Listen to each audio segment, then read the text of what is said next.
Major Ines, kumusta na po yung bata na napahamak dun sa pagsabog? Yung isa ho kasi namatay na, no? Yung isa po, kumusta na?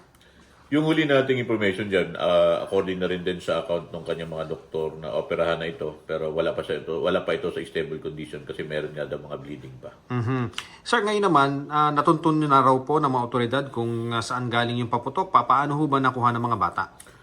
Base doon sa follow-up ng ating investigador, nakita nga natin doon sa mga CCTV doon sa lugar kung sino itong mga individual na nagpaputok doon sa lugar na kalaunan, hindi pumutok yung mga ginamit nila. Binuhusan ito ng tubig at iniwan doon. Ito naman yung napulot ng mga bata na kalaunay sumabog at ikinamatay nga nung isa at kinasugat naman ng isa pang batang mga lalaki na nasa ospital ngayon. So, ngayong alam na sir, ano ho ang status nila? Sila ba'y suspect na or person of interest? Kinukonsidera nating person of interest itong mga to. Kukunan natin ng statement ito at paglilinaw. Titignan natin kung meron tayong may sasampang kasong kriminal sa kanila.